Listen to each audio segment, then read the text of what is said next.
down the road. The third question is, how has the pandemic worsened growth prospect for the 2020s? And our assessment is that we have a more pronounced potential growth slowdown in this decade. We were expecting a growth slowdown in this decade, in potential as well as in actual, but now because of the pandemic, we think that the magnitude is magnified of that slowdown. And we might be getting into a period of persistent growth disappointment. So the policy is critical, how policymakers are going to respond. And the fourth question is that what are policy priorities? In the near term, of course, we need to address the health crisis there. It is essential to distribute aggressively and vaccinate the large segments of society as fast as possible. And then even the medium and the long-term reform priorities in a number of areas going to be critical. Throughout the presentation, I'm going to use this acronym EMDs, and that stands for Emerging Market and Developing Economies. Let me start with the first question. What are the near-term growth prospects and how we see the global economy? Now, when we discuss the global economy in June, we were thinking that, yes, there was this very aggressive wave around March, April, and then hopefully we wouldn't have another wave in the winter time. Unfortunately, that prediction did not work out, in the sense that around the world over the past 3 months, we have seen a very aggressive spread of the pandemic and the new strain, even with the faster transmission and the challenges in advanced economies. There you see the kind of the developments in the US, in Europe, and of course, in the case of emerging market developed economies, on the right you see in many regions still the confirmed daily new cases remain very high. And in some cases, of course, when you look at sub-Saharan Africa, when you look at South Asia, we still are grappling with the magnitude of the problem because of the limited testing capacity and consequences of that for our ability to gauge the true magnitude of the health crisis. So this background, the fact that there is another wave underway, had a huge impact on our growth outlook. As I said, there is growth this year, and that growth around 4%. But relative to our earlier forecast, we downgraded our growth number by about 0.2 percentage points.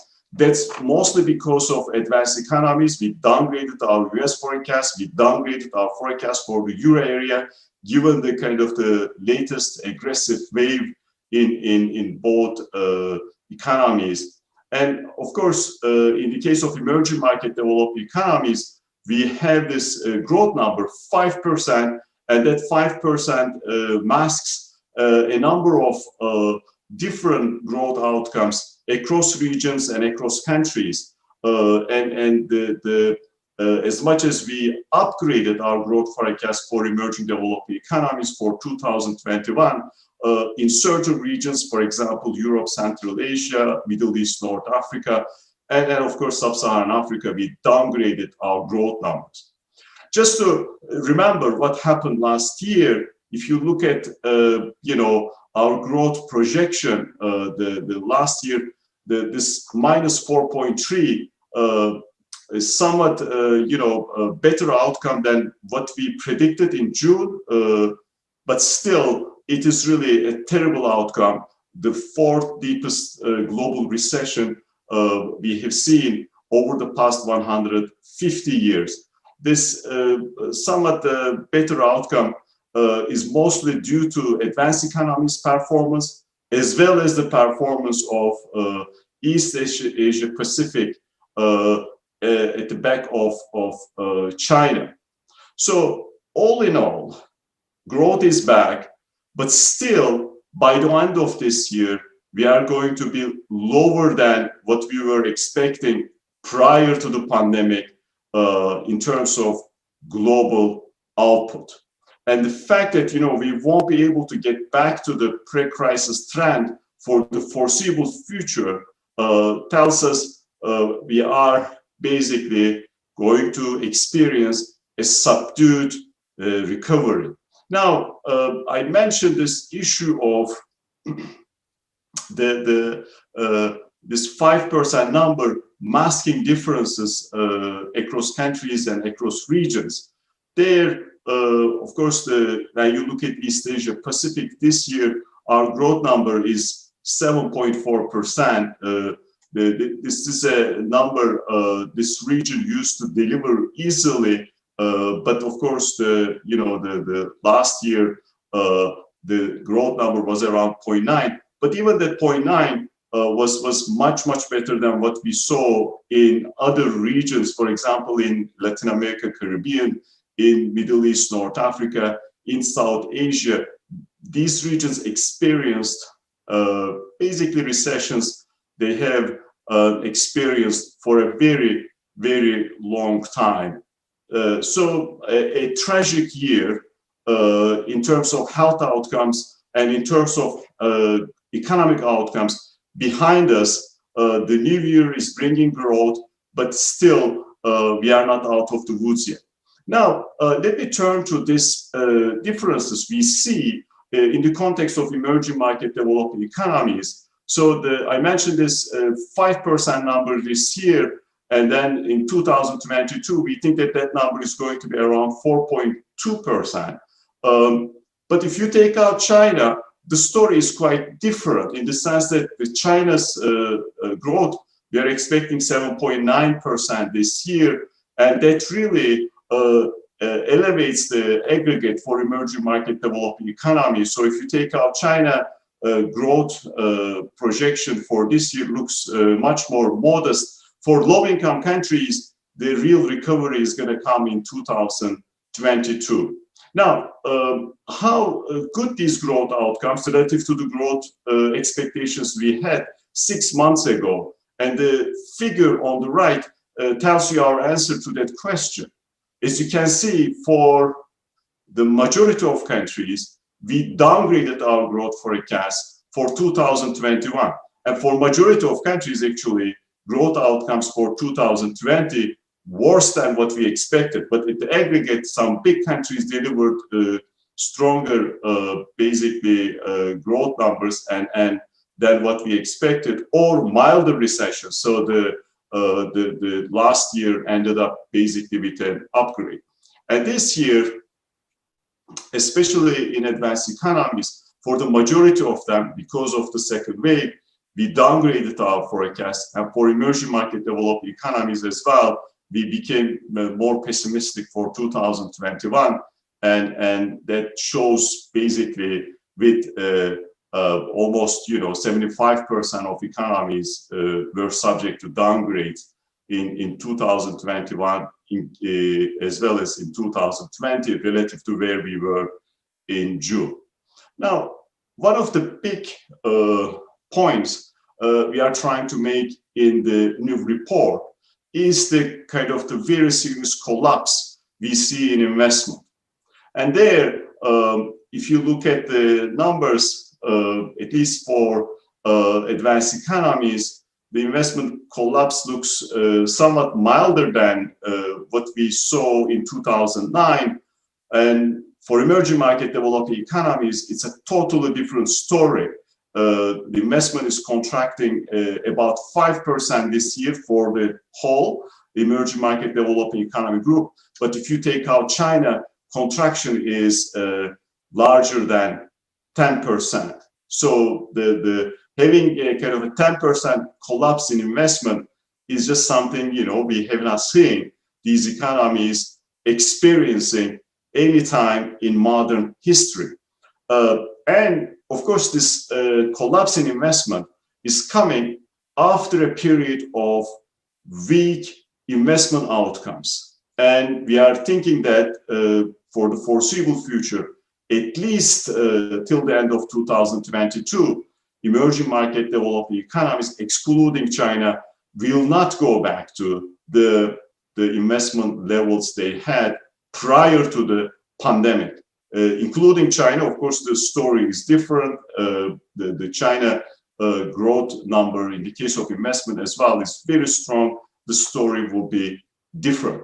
The fact that investment collapse and the foreseeable future gonna remain weak have significant consequences for this growth story for the medium term.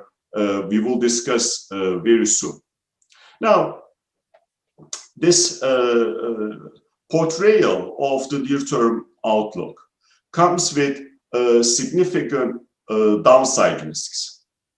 The first risk is the risk, actually, we are already experiencing, intensifying pandemic and the possibility of new waves in different parts of the world and the difficulty of containing the pandemic. The other issue is that the single most important policy priority is the vaccine deployment, and a delay of vaccine deployment or the resistance to get immunized in a substantial part of the population could create all types of challenges for the global economy to overcome the pandemic and basically become, in a sense, immune at the kind of the aggregate level. We are also worried about the possibility of financial stress. It is essential to avoid that, but debt levels are at record high. I'm going to discuss not just for sovereign, the government debt, but as well as corporate debt. And there is forbearance measures in many countries, moratoriums for debt paybacks. And of course, sooner or later, these measures are going to be removed, and we might end up seeing a wave of corporate bankruptcies in many countries. There are some other challenges, of course, in some parts of the world. There are these serious problems associated with food security. And down the road, as I will discuss soon, we are worried about larger than expected decline in potential growth because of the damage associated with the pandemic. And as much as we see the light at the end of the tunnel because of very effective vaccines available now, and we are hoping that the deployment is going to gain traction in many countries rapidly, there is the possibility of lasting change in household behavior that leads to, consumption being away from services and tourism. And then there are certain changes in consumption patterns that will require adjustments in sectors and productions. And all of these could create all types of challenges. If people do not basically demand the types of services they are demanding at the levels we saw before, or tourism is not coming back, of course, these countries, they rely on services, they rely on tourist revenues, will continue to have difficulties. And we could then expect to trade and foreign investment flows, and the social consequences of the pandemic are important risks we need to monitor. Let me turn to the second question. How has this pandemic increased debt-related risks? Prior to the pandemic, global economy was experiencing a debt wave. Basically, we have not seen in modern history. Now, because of the pandemic, of course, the governments provided fiscal support measures, and these fiscal support measures require a significant increase in debt levels. These measures were necessary, but then what happened is that we saw a jump in government debt levels. In the case of advanced economies, we have not seen since the 1970s. In the case of emerging market developing economies, the jump was at a level we have not seen since the late 1980s, during, these economies had a series of debt crises. Of course, when you think about the magnitude of this debt wave and compare with previous debt waves, you see that it's just basically not comparable in terms of its magnitude, in terms of its pace, and in terms of how broad-based it is, how synchronized across economies. Now, this creates all types of challenges, given that we worried about the debt problems before the crisis, and these debt problems now magnified, especially in the context of low-income countries. Some of them are already in debt distress. Debt is now much higher, basically increased significantly from 2019 to 2020, above 70%. In fragile low-income countries, the number is even higher. But more importantly, debt service capacity is lower. So if you think about, what happened, debt to government revenue ratio in these economies, the increase was like 100 percentage point in 1 year. Of course, driven by the collapse in output, combined with a significant increase in debt levels. So the debt to revenue ratio increased somewhere around 400% to 500%. And our projections suggest these economies are going to continue struggle going back to pre-pandemic trend level of output for the foreseeable future. That means their ability to pay back this debt is going to be, impeded. On the one hand, the amount of debt very high. On the other hand, you have this, limited revenue base, and of course, you are having difficulty to generate growth. So all in all, the big question for us here, this crisis started as a health crisis. Already, it is a very serious, real economic crisis, but there is a possibility it will turn into a very serious financial crisis, at least in the case of low-income countries. Of course, we are worried. And the global community already responded with the debt suspension initiative. There is this now initiative by the G20, the common framework. Of course, the World Bank Group supports these initiatives, work with member countries to resolve the debt-related challenges. Now, what is interesting in this crisis, a number of emerging market developing economies did something they have never done before. They started buying assets to stabilize domestic financial markets. Asset purchases in these economies were much smaller than what we saw in advanced economies relative to their GDP. And at the first approximation, these asset purchases were successful in the sense that they were able to stabilize financial markets. Of course, this success came in an environment there was unprecedented accommodation and liquidity available in global financial markets, helping these economies to stabilize their domestic markets. Now, we are worried about these asset purchase programs in emerging market economies, primarily because the history of these economies financing basically their deficits through central bank asset purchases. Now, a number of these economies have better policy frameworks. A number of these economies are able to basically think through the consequences of these asset purchase programs. But at the same time, when we look at the kind of the universe of these policies, the fact that still the policies in terms of their scope, in terms of their duration, in terms of their objectives are not very well defined.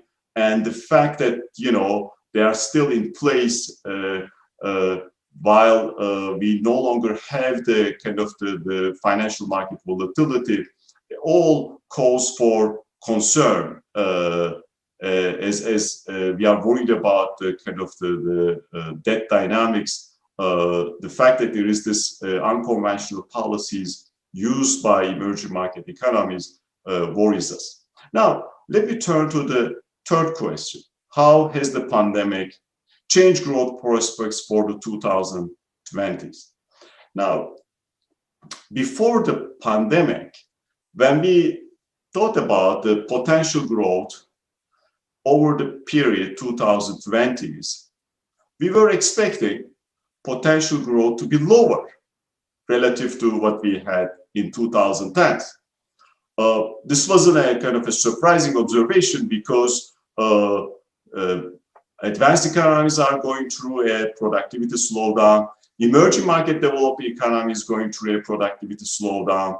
There is kind of a set of structural headwinds, especially in advanced economies, demographic transition leading to kind of a very smaller labor force that has consequences. Of course, this is a big challenge for a number of major emerging markets too. Now, on top of these things, as I mentioned, investment growth has been slowing prior to the pandemic and now collapse. Now, we think that in the post-pandemic period, we will see even lower potential growth in the 2020s. And this will be the case basically across the board in all regions, including East Asia Pacific. We will see a weaker potential growth in 2020s, and that has consequences in terms of creating jobs, that has consequences in terms of creating, wealth. Now, one important observation is that how these developments going to affect long-term growth expectations. These expectations were weakening before the pandemic. So in 2010, for example, we thought emerging market developing economies are going to grow around 6% in 2020. Now, when we look at a 2020 10-year head growth forecast, that number went below 4%. So the growth expectations for the next decade declined by about 2 percentage points over the past decade. For advanced economies, something similar happened. In 2010, we were thinking that these economies would still grow around 2% over the next decade. Now, that number declined to 1.5%. Now, what happened is that I think after the global financial crisis, there was this understanding that, yes, potential growth slowed, but it took time to internalize that understanding. We had this period of serial growth forecast downgrades, 2010, 11, 12, 13, 14, that continued. Now, when you have these types of deep recessions that have consequences for long-term growth expectations as well as potential growth, and anywhere you look at it, depending on the recession, that impact is between 0.8% to 2.2 percentage points after 5 years, a decline in long-term growth expectations. Of course, when the long-term growth expectations decline, that has consequences for investment growth as well. Let me turn to the final question. What are policy priorities against this backdrop I discussed? And there, the single most important priority, the kind of the supporting the healthcare systems, accelerating vaccine deployment through global coordination. And we already see the challenges in that within nations and across nations. It's going to be the kind of the single most critical job for policymakers, really find ways to mobilize the forces to vaccinate large chunks of populations as soon as possible and get immunity at a level manageable to go back to some type of normality. Still, protecting the poor and vulnerable is a priority, as I mentioned, growth is coming back, but it's still going to be weak. In that context, the need to strengthen safety nets, and of course, given the kind of the debt challenges, providing coordinated debt relief to low-income developing countries is going to be critical for the global community. The policies for the near term, really keeping the economy afloat, still critical. That means assisting viable firms, improving insolvency frameworks for speedy bankruptcy resolutions, and supporting the demand. As you see, still large fiscal support programs countries are implementing around the world, and making sure financial stability is preserved. The broader challenge down the road in an environment the fiscal space is very weak is institutional reforms, and there the reforms have the kind of the usual scale and scope, but some more important than others. I think we learned that enhancing digital infrastructure critical, investing climate resilience going to be even more important in an environment. There needs to be significant infrastructure investment. Education losses were critical during the pandemic. That had implications, of course, for potential growth narrative I mentioned, and finding way to improve education to cope with those losses. And of course, coordinating policies globally to address these global challenges, including climate change, trade-related disputes, and finance-related issues, going to be all critical. Now, is it possible to reverse this slowdown and basically keep the potential growth at a certain level? Our answer is yes. That will require basically very serious, comprehensive reform measures in terms of improving investment, in terms of bringing more women to labor force, and in terms of improving institutions to basically deliver higher productivity growth. If those are types of policies aggressively implemented, we think that potential growth could basically be kept at levels comparable with what we had in 2010s, rather than having a significant decline. One important message of the report is that when countries implement aggressive reform programs, financial market participants reward them by increasing long-term growth expectations. Good policies have basically better growth expectations associated with them, and bad policies have worse growth expectations associated with them. The bottom line is that this is high time for policymakers to really implement the types of policies to improve the long-term growth prospects. Of course, this differs from country to country, what policy is necessary, what are the big priorities. But there is no question, given the limited fiscal space we see in many countries, the institutional reforms, reforms with respect to kind of the business climates, reforms with respect to governance, going to be critical down the road. So let me summarize. The first question I asked, what are near-term growth prospects? As I said, the growth is back, but recovery is going to be subdued, and risks still tilted to the downside. The second question, how has the pandemic increased debt-related risks? The answer is that we were already going through the largest debt wave we have seen since 1970. Pandemic, in a sense, put gas into this fire, and we basically saw a jump in debt levels at historical levels. Now the debt at the global level close to 100%, which is basically a record. And debt-related risk much more magnified today. Of course, there's a significant accommodation in the system. Interest rates are low. These solvency problems are basically being masked with these types of accommodation measures.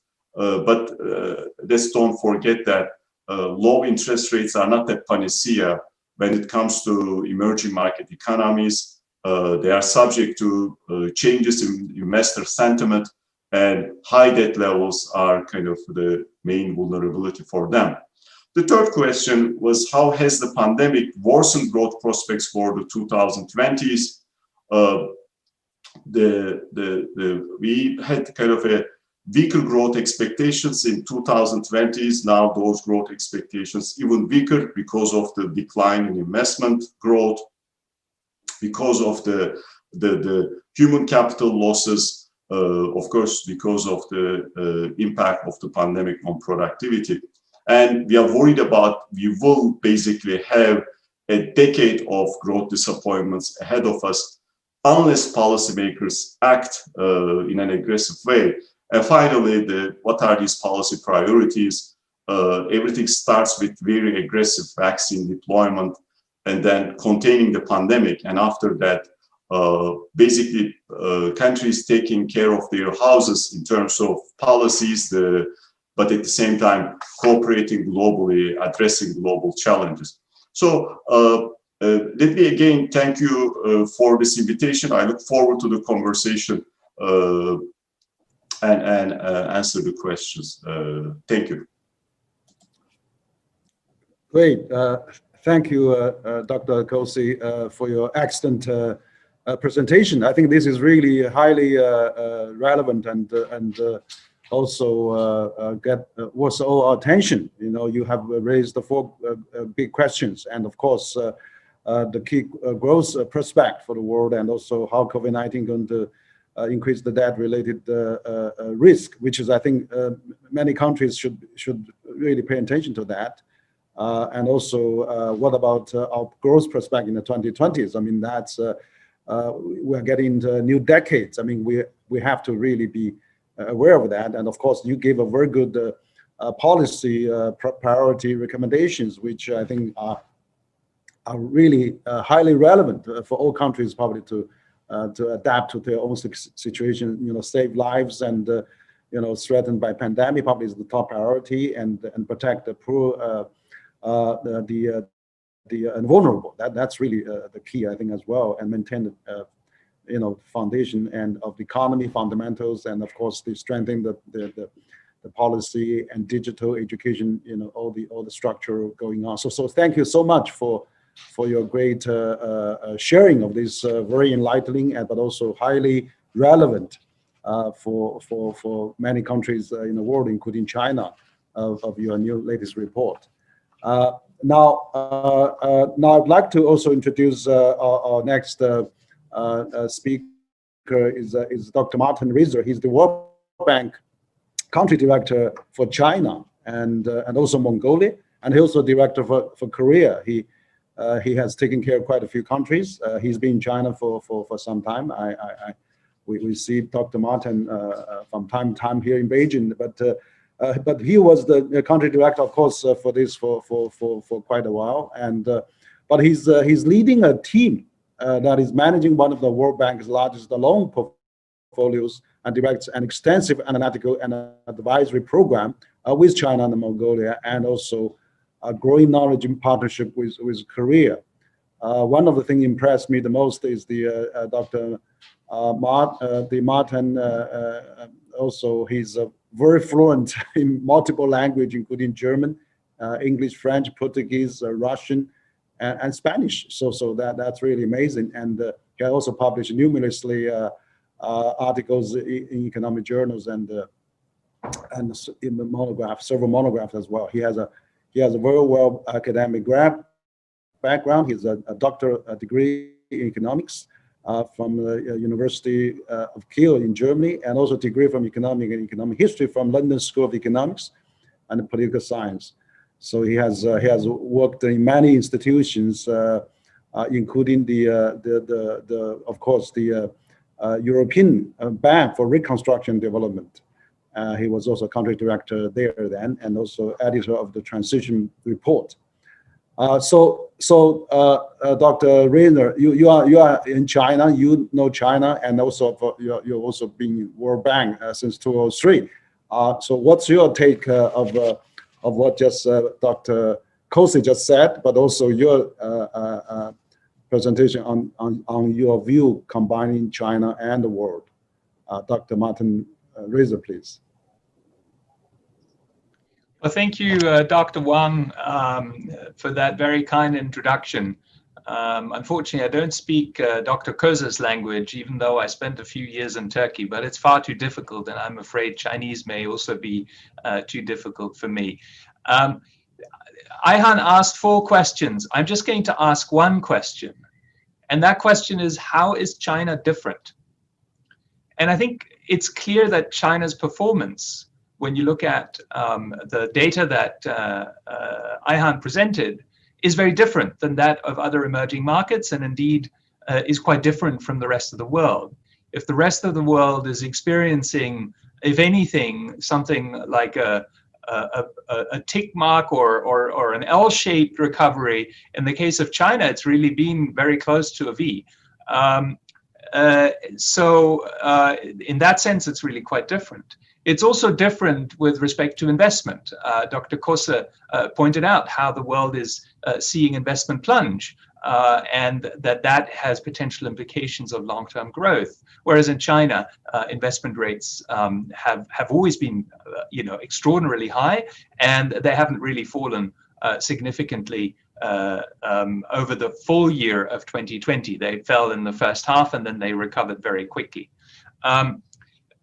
Dr. Kose also pointed out concerns of a trade, but one of the things that has surprised us is how robust and resilient China's trade performance has been, particularly on the export side.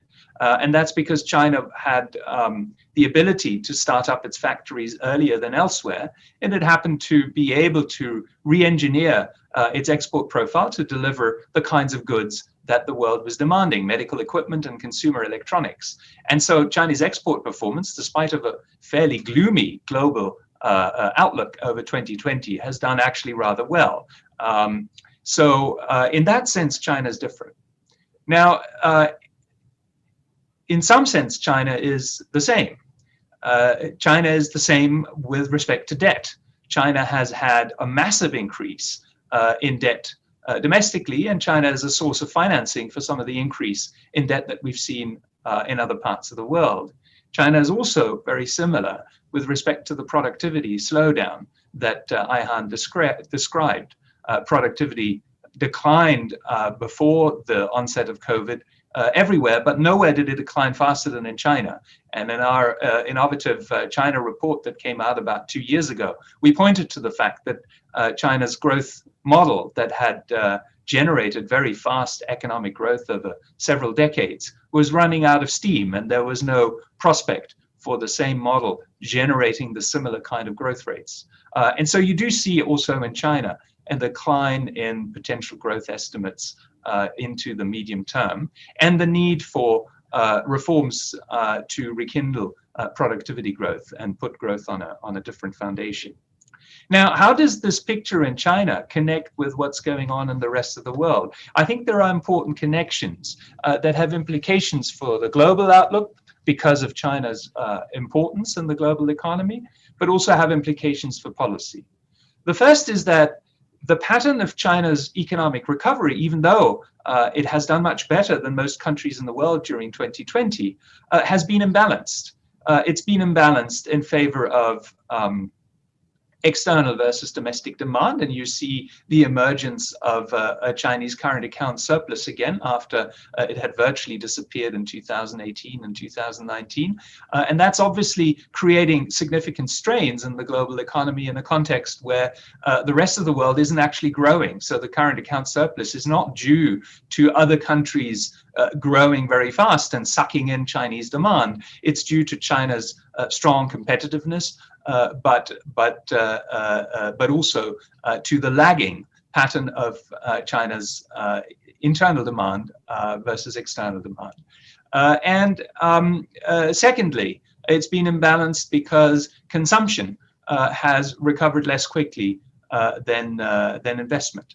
And so an economy that invests a lot, that increases its supply capacity, but that doesn't generate the domestic demand to absorb that capacity, in a world in which global demand is unlikely to be there, is going to face sustainability concerns over its ability to continue this level of performance. And so clearly the discussion in China in the context of the 14th five-year plan is now around strengthening domestic consumption as a driver of economic growth. And I think that has huge implications for China. I think it's a good thing, but it also has significant implications for the rest of the world, because to the extent that China manages to become an engine for global demand, on the consumption side, I think this is good news for Chinese consumers. This is good news for China's trading partners. The second implication is that an investment-driven growth model is very closely associated with a very rapid buildup of debt in China, and a model that generates current account surpluses is closely associated with a rapid accumulation of foreign assets by Chinese banks, and hence is the flip side of the very rapid increase in debt that we've seen in many emerging markets. And so China's ability to shift to a more domestic demand-driven growth model is important in terms of contributing to reducing the global savings glut that is likely to continue in an environment in which global investment demand remains depressed, and the global economy is growing less rapidly. So it's really important for China to achieve this rebalancing. In terms of China's internal debt issues, it is clear that 2020 marked a return to a pattern in which economic growth was driven by further accumulation of debt. And that's almost inevitable in the circumstances. But it's also clear that that pattern cannot continue indefinitely, in the sense that already today, the debt to GDP ratio in China is highly elevated. And for every percentage point of increase in economic growth, China currently generates 3 percentage points of GDP increase in the debt to GDP ratio. And so unless China finds a way to grow without the reliance on debt, its debt is going to continue to increase very rapidly as a share of GDP. So the importance of what in China you call the de-risking campaign cannot be overemphasized. And the difficulty of doing that in an environment in which you come out of a period of regulatory forbearance, where regulators have closed at least one eye and maybe an eye and a half over the accumulation of potentially non-performing assets. So the need to do that de-risking at the same time as you prevent the zombification of enterprises that have elevated debt levels without causing instability in the financial sector, I think is going to be a key challenge. So I don't want to speak much longer than that, but I do think that China's performance is different from that of the rest of the world. This is a good thing for China, and it's been a positive thing for China's trading partners.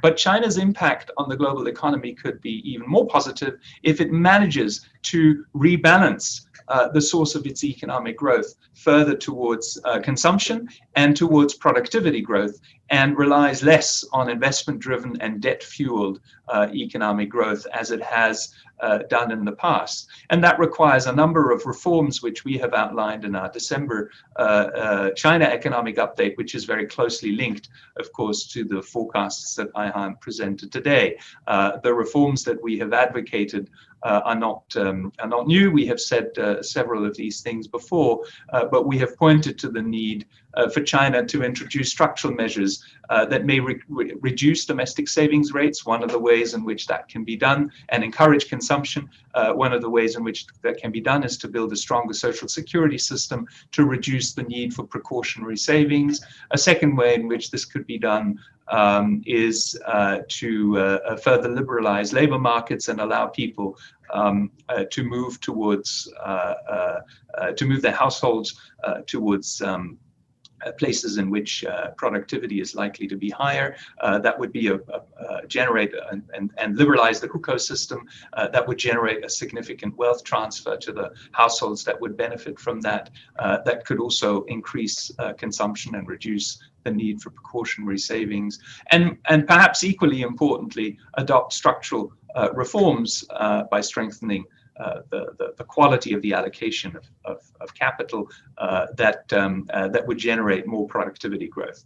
And there, I think, to end on a positive note, one of the things that has clearly been demonstrated during the past year in China is the importance of digitalization as a new form of doing business. The pandemic has accelerated this trend, but China has shown itself to be particularly well placed. And so, e-commerce, fintech, and other similar industries have really provided quite a boost to the Chinese economy and provided some continuation to consumption in the course of the pandemic.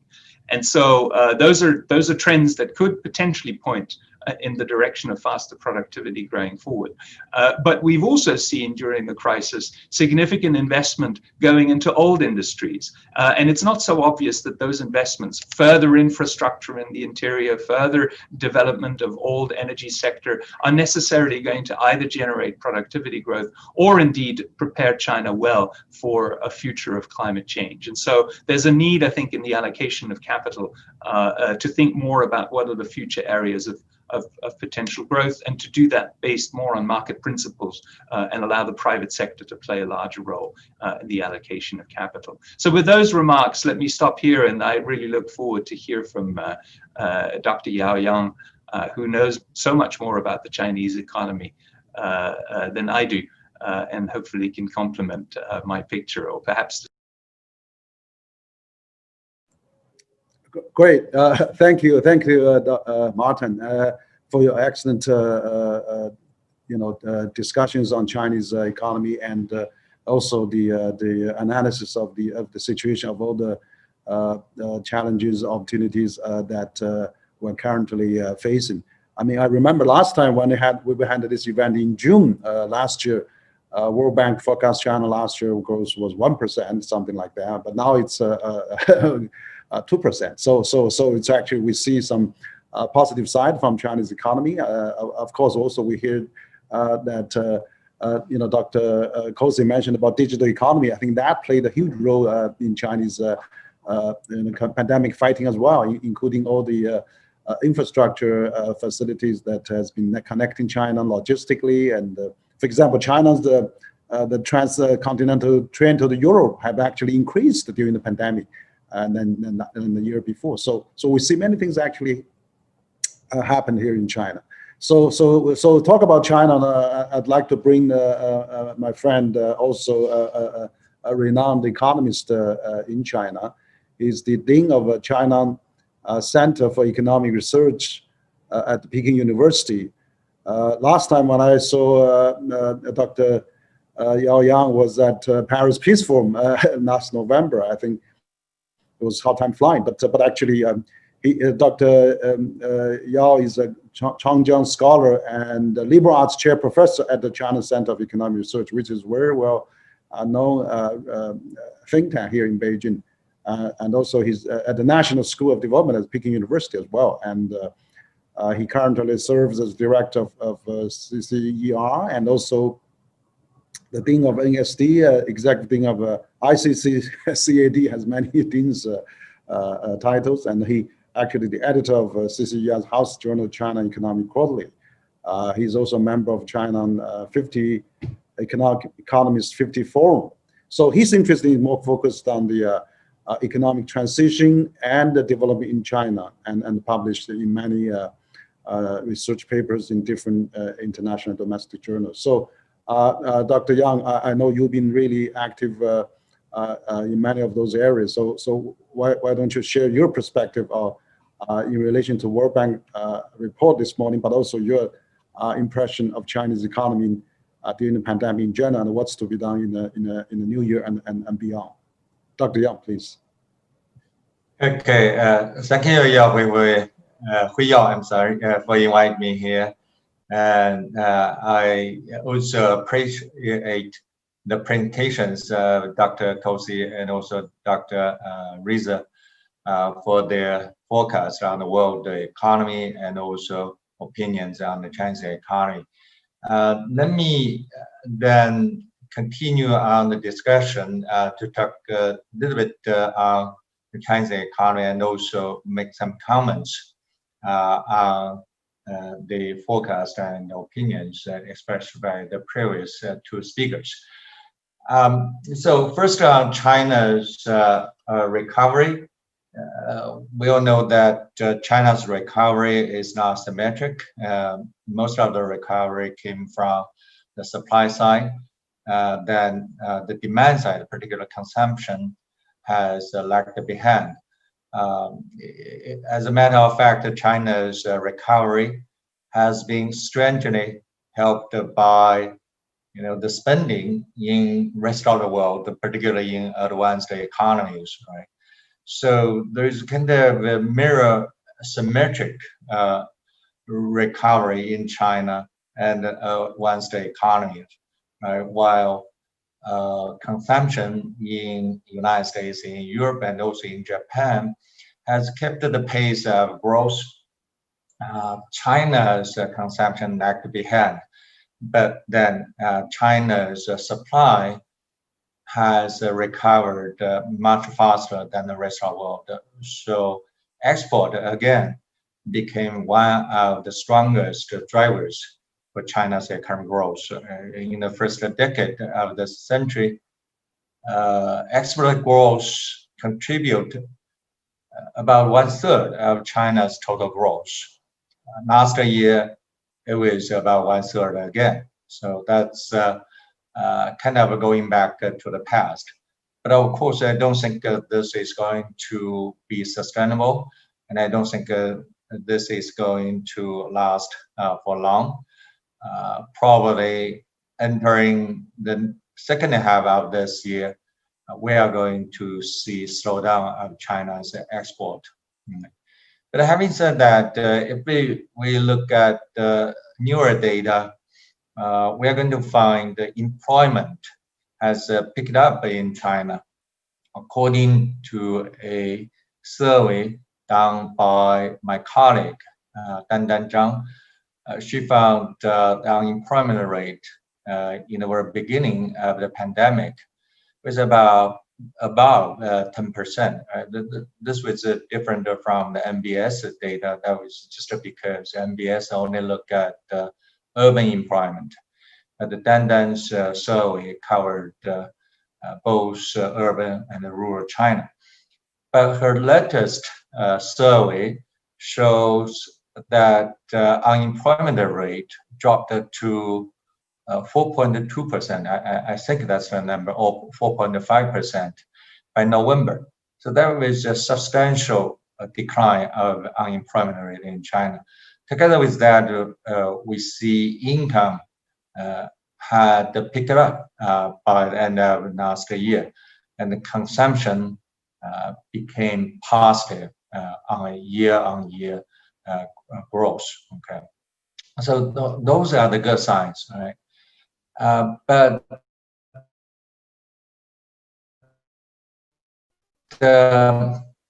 we also see that has an impact on China. So looking into this year, I think the pandemic is still a major risk for the world and also for China.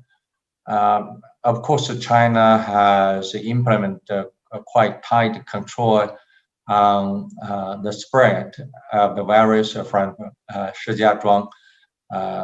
Recently had more cases of infections, and the government then acted quite swiftly. Right? But of course, that has a negative impact on the economy, not just on the city, but also on cities around it, including Beijing. Right?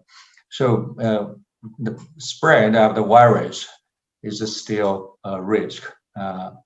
It totally depends on the speed of the vaccine, right? When and how many people are going to be vaccinated, right? So that's the major risk. But if we can contain the spread of the virus, like China did in last year, then I believe this year China's economic growth is going to reach 7%, 8%. And then in a little bit longer term, I can see a new booming cycle is coming, right? So, starting from 2010, China's economy entered a period of adjustments, right? And by the time of 2016, China's economy entered a new period of a booming cycle. But that cycle was cut off by deleveraging and also the pandemic, right? So if everything goes well, then this year is going to pick up the booming cycle. And then this booming cycle is going to last for 5 to 7 years, right? So if we look at China's 14th to 5-year plan, we see the government is increasing efforts to boost the economy or to bring a new waves of growth to the economy, although the government has not set a growth target for the country. But if we look at the general goal, that is by 2035, China is going to double its per capita income. So you do the calculation, you figure out China has to maintain an average yearly growth rate of 4.8% to reach that goal, right? So growth is still important, right? Here I would like to highlight several major, major drivers for China's future growth. One is technological advancement. The U.S. Strategy to contain China's technological progress, I think is doing just the reverse. That just gives China more incentive to accelerate its autonomous technological innovation. And that's going to become a strong driver for China's growth. Another one is urbanization. This is the second wave of urbanization. It's not just a labor movement from the countryside to city, but also labor movement between cities. Those big cities, as you know, the governments designated so-called urban center. Nine cities have been designated as urban centers. And then population will move into those centers, and we are going to see huge urbanized regions in China in the next 15 years. So probably 60 to 70% of China's population will live in those urban centers. Okay, so that's a sea change of government policy toward urbanization, and that's going to have implication for China's growth. A third driver is more equalization of public service delivery. This not just means equalization between urban and rural areas, but also between regions. That's going to dramatically increase infrastructure investment in some less advanced regions, and also in the countryside, right? And this also means reform of China's social security system, including the hukou registration system. Okay. And last but not least, China has launched by 2030, China is going to peak carbon emission. Okay. And then by 2060, China is going to reach net zero. Those two commitments are real and are going to be enforced. The government is gearing up efforts to reach those two goals, particularly the emission peak, right? Because it's so near, only 10 years. So the government has begun to launch measures to reach that goal. I believe the People's Congress meeting in March is going to spend much effort on those two topics. Okay. Of course, that's going to increase the cost of ordinary companies, but they're also going to create a new industry that is this emission reduction industry. Right? So ultimately, it's going to be good for China's economic growth. Of course, that's going to be good for the whole world to combat climate change. Right. Last, let me comment on China's debt issue. Yes, the debts are quite a concern in China, particularly local government debts. If you look at last year, local government's commercial debts, I'm not talking about the government debts, right? Because that's monitored.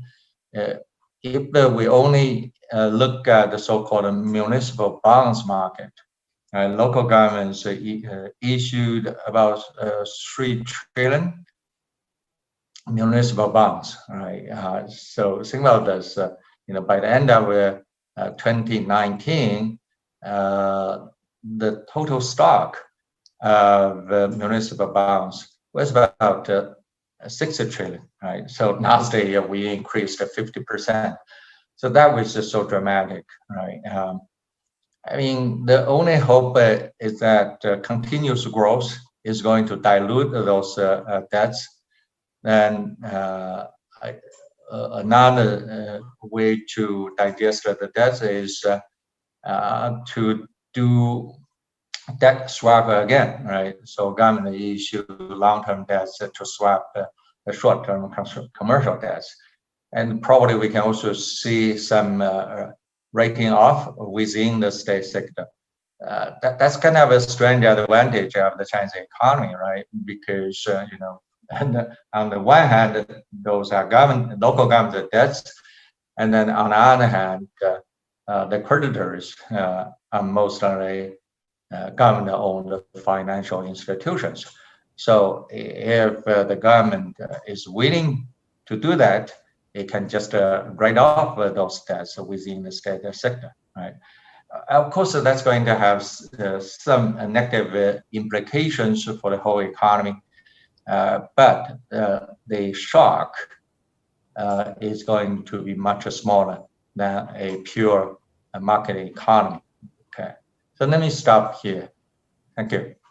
Okay.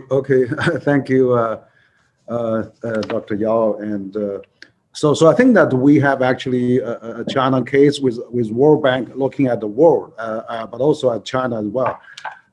So far, actually, our webinar has attracted over 800,000 to 1 million viewers online for Wednesday busy morning here in China. But great. We also received quite a number of questions, and of course we also have Dr. Vashmadzi and also Dr. Kirby online as well. I want also you public comment as well. Of course, with all our panelists, we have collected quite a few questions from the different medias here, actually here based in China. For example, one of the questions from China Business Network ask if interest rates rise in the future, the government's high debt will be unsustainable. How do you think the risk of high debt should be diffused? So that's one question. Another from the same media said China's exports are very strong in 2020. Do you expect this level can be sustained in 2021?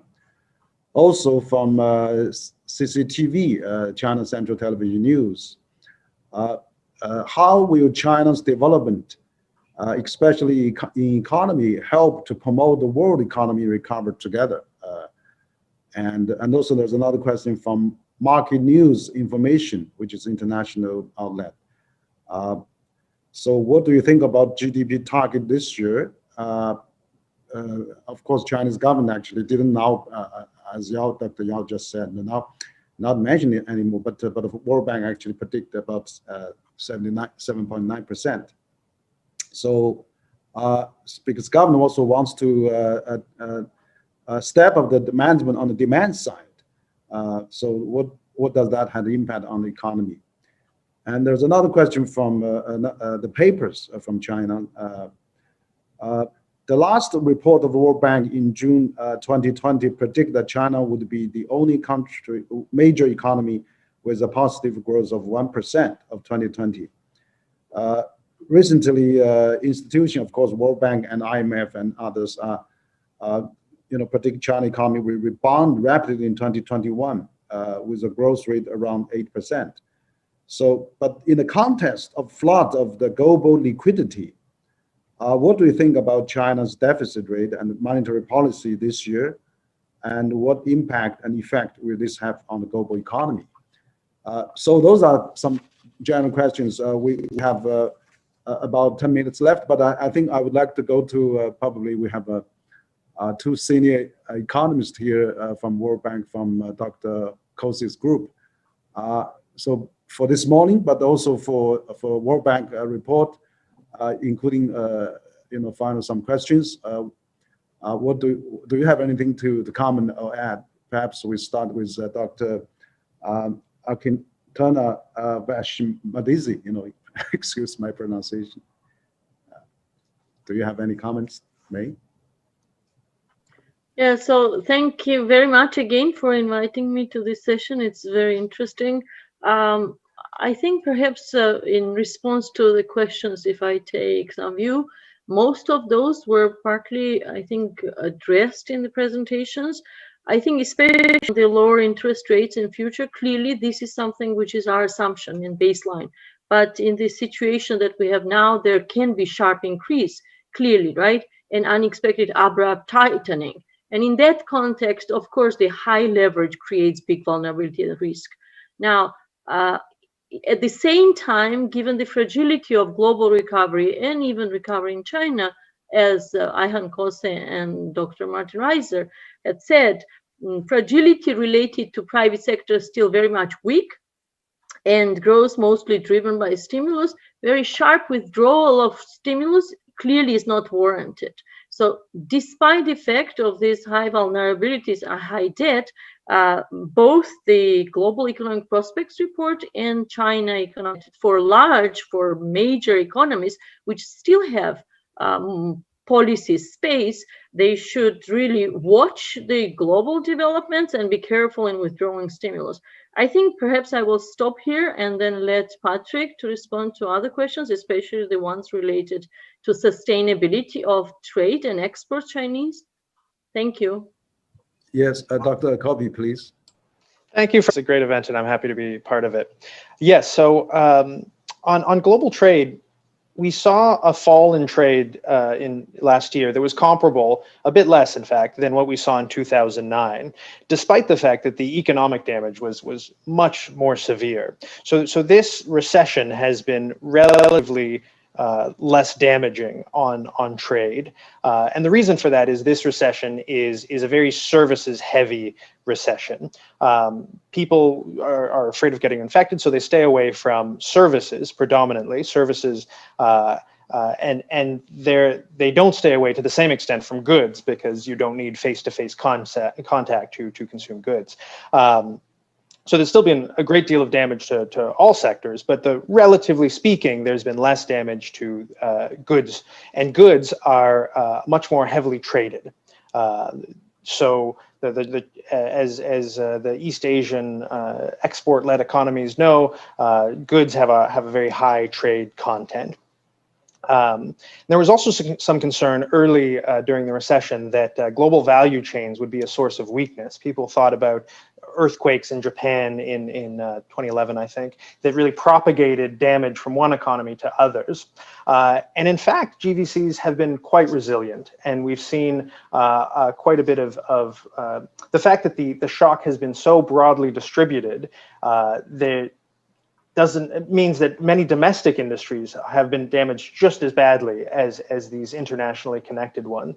And in fact, GVCs may have even been a source of some resilience because they have a bit more size, a bit more access to financing. They tend to be larger companies, or at least there tend to be larger companies in these GVCs that provide the backbone that remained healthy. So that being said, the health in GVCs has been they've been able to meet demand at a time of very low demand. And so as demand increases, we may start to see some supply constraints moving forward. So we actually expect that the recovery in trade will be fairly weak. GVCs may encounter some supply constraints, as I said, as demand returns. We've already seen that a little bit in the superconductor industry. We're seeing some rumblings that there may be supply problems there. And we also expect, as economies recover and the virus is slowly successfully defeated, we'll see a rotation in demand away from goods and back towards services. And so that will slow the recovery in trade, since trade is so goods intensive. So, so we've seen some fairly impressive growth in trade, but we expect things to slow down moving forward. Yeah, I think just to add specifically to the question which was asked, which was if China's exports will continue to be solid and solid growth, I think there is one caveat. So clearly, as global demand recovers, we will see sustained or stronger demand somehow, with caveats that Patrick has alluded to. But at the same time, as global production recovers, clearly, as Martin said, China was the only country which was able to supply when the global production otherwise was stalled, and that will be corrected. So there will be other countries which will join this global production, and then we are seeing a little bit of normalization in the baseline of China's trade. At the same time, Chinese imports, we are expecting, will strengthen again in the baseline scenario, and all these imbalances in the baseline scenario, we think eventually will be corrected if Chinese policies will stimulate more domestic demand and we see normalization. Now, clearly, this is our baseline scenario, but there are lots of risks, and especially downside risks, which Ayhan has discussed already. Thank you. Okay, thank you for both experts. Great comments. Maybe final word from Dr. Kose, Martin, and Dr. Yang, maybe briefly. Dr. Kose, please. Yeah, thank you again for this invitation. The kind of this question about how important China for the rest of the world and how large these spillovers something we spend quite a bit of time on. It depends then what you are looking at, but China growth increases by 1 percentage point over a 3-year period. You see that give and take between 0.5, 0.7 percentage points increase in growth in other emerging and frontier market economies. So China plays a very significant role, not just basically mechanically increasing global growth, given its size and fast growth rate, but it generates significant spillovers to other economies. Of course, China is the #1 customer of a wide range of commodities, playing a very significant role in commodity markets and positive spillovers to those commodity exporters. But the bottom line is that we, of course, upgraded our China forecast by 1 percentage point this year. And of course, last year, the growth surprised on the upside by 1 percentage point. The reforms Martin mentioned are going to be critical in the medium term to sustain China's growth and transition to a kind of a lower growth rate, but the more sustainable, more durable growth down the road.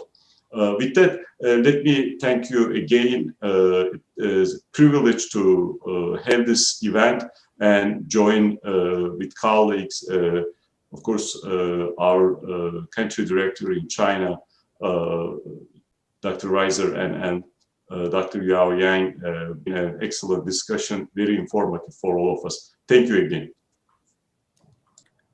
Thank you. So, Dr. Martin Reiser, your final word, comments. Thank you, Dr. Wang, and let me just also say thanks for this great opportunity. I just wanted to say one brief final remark, which is to emphasize something that Yao Yang said on the potential of China's accelerated greening for economic growth, for global climate change, and this in an environment in which China is one of the countries that has some policy space and that potentially could benefit from the very, favorable global liquidity conditions, but only under the condition that it sets the right framework for allocating capital more efficiently. Currently, China allocates more resources to the kinds of industries that are likely to be obsolete if China wants to reach the climate targets, and not sufficient money is going into the new industries. If that rotation happens, that's going to be good for growth, that's going to be good for the climate. And so I really hope that Yao Yang is right when he thinks that this is going to be a key theme of the upcoming two sessions. And with that, I'll give him the final word. Okay, Dr. Yang, please.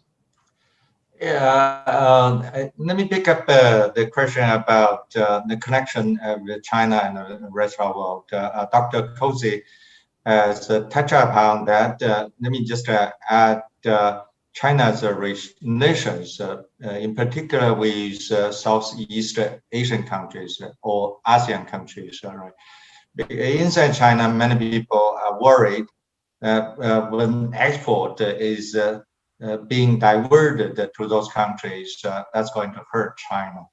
But the reality is that diversion of export is helping the region and also helping China in two ways. First, it increases China's export to those countries. And second, that increases China's domestic demand, right?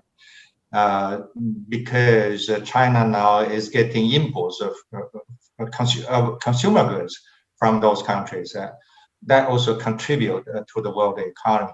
I just did a rough calculation. Probably this year, China's growth is still going to be 1/3 of the total world growth, right? So if China grows fast, then the whole world is going to benefit. So if my prediction of a new booming cycle in China is correct, then probably it's safe also to say that the world economy is going to have a relatively booming period in the next 5 to 7 years. Okay, great. So now we come to the conclusion of this excellent webinar that organized by Center for China and Globalization and also World Bank Group. We really appreciate Dr. Kose for giving us a very good presentation about global economic prospect report, which has the bank has made a prediction for the world economy outlook for the 2021, and so given the global economy contraction of 4.3% in 2020, the global economy is expected to grow by 4% in 2021. And China's GDP growth is expected to reach 7.9%, and the developed economy like the United States, Europe, and Japan will reach GDP growth rate of 3.5%, 3.6%, and 2.5% respectively. So I think this is really a great landmark that we're going to see in the year ahead. So I think that great as we will see also for China. China is really still keep economy grow pretty strong, even with pandemic and with the dual circulations that his government is proposing. We see that it's 400 million consumer strong economy emphasized, and also of course with the global value chain, with the global pandemic, the global value chain position seems to be central position still to be seems to be very much strengthened. So I think that we hope that China will continue to play a positive contribution to the world economy, and also to continue work with international community to fight COVID-19 with the vaccine.